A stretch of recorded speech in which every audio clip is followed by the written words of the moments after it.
We continue here on TYT Sports. Ryan Davis in studio, ladies and gentlemen. How y'all doing? What the hell was that? That's I'm running for president. That's what it was. All righty, Jayar Jackson is here as well. I'm Rick. If you point, you have to point with your fingernail. Yep. There's no point. It's just the Bob Dole, right? You have to point. Every one of them does it. Point. I was about to say something real messed up, but I'm gonna let it go. When you said the Bob Dole, I was like, you know what? That ain't even necessary right now. No, you can go ahead. Nah, we can clear out for you if you want it. You can clear out of the frame.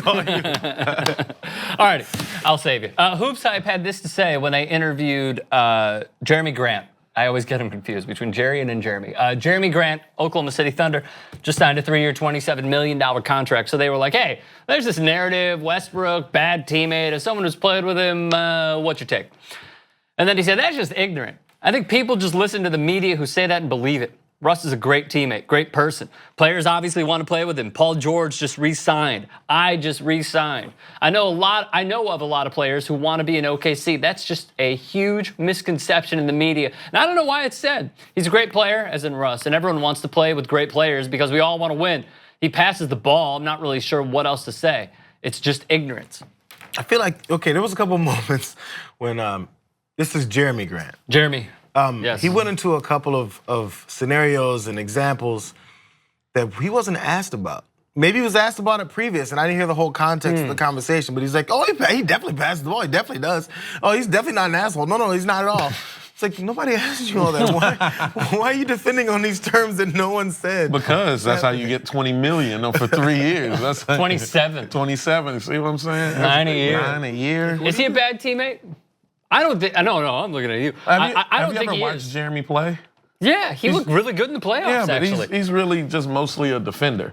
So it's and not a dunker. Yeah, and a dunker. He's got some Jamario Moon in him. So it's not like he's been standing out with the 3-point range and had to watch Russ dribble and go to the basket while he's wide open. Wait till he gets that 3-point shot together, and then he sees Russ absolutely wave him off and then go to the basket.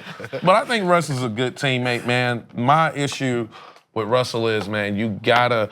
I was watching the playoffs last year. It was clear. It was very clear that Paul George is the more efficient scorer, and he still was taking the ball and trying to score. Well, that Utah game was kind of brutal. Yeah. That Game 6 Utah game. Where, by the way, Oklahoma City was hosed down the stretch with some horrible calls. Yeah. Utah got home cooking. But I understand what you're saying. What I don't like, though, my favorite target, Colin Cowherd, the way that he goes after Russell Westbrook, my God. He's hating. I remember last year, he said, Russell Westbrook is the sports car of the NBA. And I'm like, what the hell does he mean by sports car? He's like, only good in a few seasons. Like, what the hell does that mean? You know what happens in Chicago in December?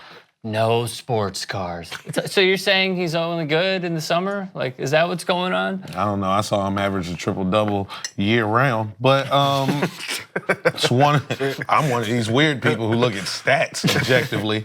He has his targets, right? Every media person does. Yeah. But he singles in on Russell Westbrook, and he singles in now on Lamar Jackson. In the span of 1 week, Colin Cowherd went from today saying, I don't care about stats, Baker Mayfield's going to be fine, to on Monday morning quarterback, he's like, look at Lamar Jackson's stats. Last in the preseason in completion percentage. Last in passing yards per game. 4 major statistical categories. So he has his easy targets because they're somewhat controversial in a way for how they play or where they were drafted or whatever. So he hones in on them. I'm a 49ers fan. You're sprinkled all over the place, by the way. North Carolina, I was a football fan before North Carolina had a football team. And shout out to my friend Charles Johnson, defensive end for the Panthers, who just retired. Yes, man. 32 years old. Yeah, man, that's my guy. Great career. I gotta call him right after we leave here. You can just call him now if you want. I'm a 49ers fan, and I told people from the beginning, Kaepernick wasn't a great quarterback. You know what I mean? It's funny that now he can't play in the league, now that he's better than he actually was whenever he was going to the Super Bowl. Yeah. Right, he was awful. The thing is, do you want to win games? And can you win games with the person? I remember when Tebow took his team to the playoffs, beat the best defense in the league with the Steelers. One pass. Yeah. And one because thing, of how they play, and Ryan Clark didn't play in that game. Yeah, because he has sickle cell, and they were playing at Mile High, and Correct. he can't play. Correct. He like almost lost a liver the first I think time he the played. first time he played, Yeah. When he was with Washington. When he I was with believe. Washington, yeah. And my thing is, man, look, you got to put stats in its proper place. When you look at stats too much, that's how you end up glorifying people who never win anything.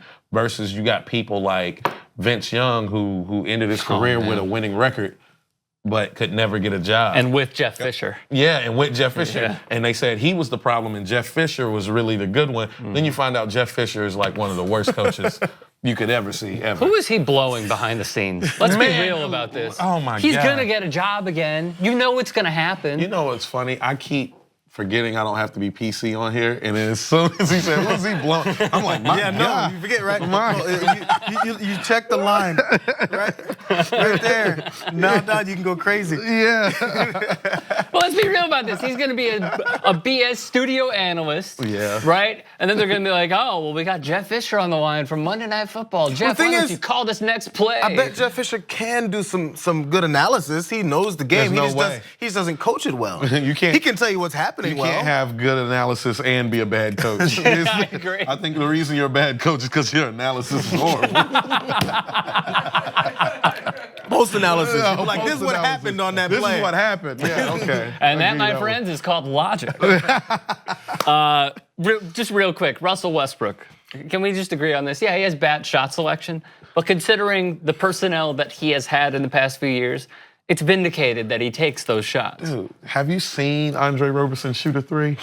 Yeah. You gotta Maybe a keep the free ball. throw. Yeah, a free throw. You gotta keep the ball. If they leave, if Andre guy comes over to help, double team you, and the thing to do is pass it to the open man. Andre Roberson by himself is not open. If you understand, if you watch basketball, Andre Roberson by himself is not open. That is not an open shot. He's there for defensive What series was it, though, Yes. that he was hitting?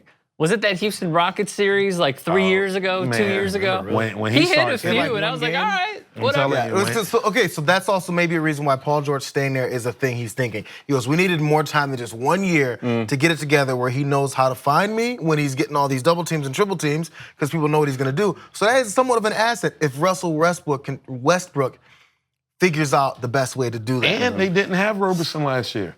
Yeah. Man, can Yeah. you imagine how great their defense is going to be with Paul Will they George beat and Utah? Roberson? Oh God, yeah. Yeah. You could have stuck Roberson on Donovan Mitchell? Donovan Mitchell, Yeah. and then That the other neutralizes. and all you would have had to do, and then that would have had PG and Westbrook playing offense completely. They wouldn't even have had to play defense like that. It's and one of those- Roberson is an amazing defender. Yeah, Yes, he it's is. tough because as you were saying, you're North Carolina to Duke problem. I'm an SC guy, and somehow So he loves Jeff Fisher. Russell Westbrook has made me somewhat of a fan. He's a Bruin, UCLA guy, and I'm yeah. like, yeah, him and Baron Davis, like you can't Baron deny Davis. it. You couldn't deny it. I hated Baron Davis in college. I was there when he was at the table. Loved him with Charlotte, though, I was like right? a freshman when he was a senior. Man, I went to a game against him and against us. He beat us by himself. Yeah, like it's hard for me not to like Vince Carter. Like when we like, are you an American or are you not? When he jumped over the dude's head, Amazing. When he teabagged a 7-footer. yeah, the 7-footer and dunked it. It's more. It's not about the Tar Heels anymore. Okay. What about Jameson? You cool with Jameson too? It's a short list. Yeah, it's a very short list. It goes like Vince Carter, Rasheed Wallace. Oh. Yeah. That'll do it. That'll do it for the entire legacy of Tar Heel basketball. So you supported Charlotte sports, right? So Rasheed Wallace is likable, or he's like half likable in your eyes? Oh, well, I met Because he him. went He's a way cool down. guy. Yeah, no. So he's like, No, I was trying to think. I was like, when I was doing this, I was going over names. Right. And I was like, Trying to find one. yeah, I was here with Rasheed Wallace. so out of your top 100, Rasheed's like 78. Is I think basically what I Rasheed saw. should be in the Hall of Fame. I think so. I loved Rasheed Wallace. I loved recently. Rasheed Wallace.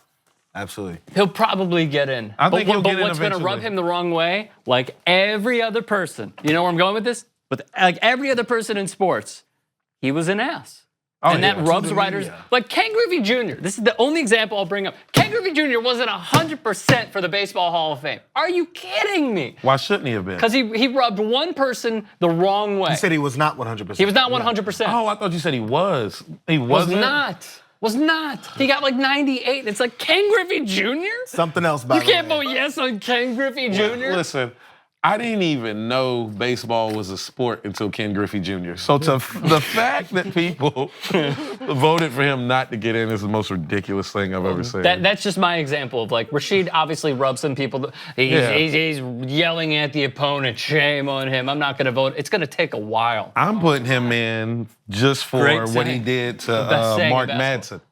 In that finals, Mark Madsen started talking trash to him, and then he came down court like the next 10 possessions, like, give me the ball. Yep. Give me the ball. And he single-handedly beat the Lakers. Wasn't Mark Madsen the one that looked like an idiot dancing on the podium? Yes, absolutely. That was him? Yep. I thought so. Man. Alrighty, we got more to come here on TYT Sports. You know what's my favorite song? You could ring my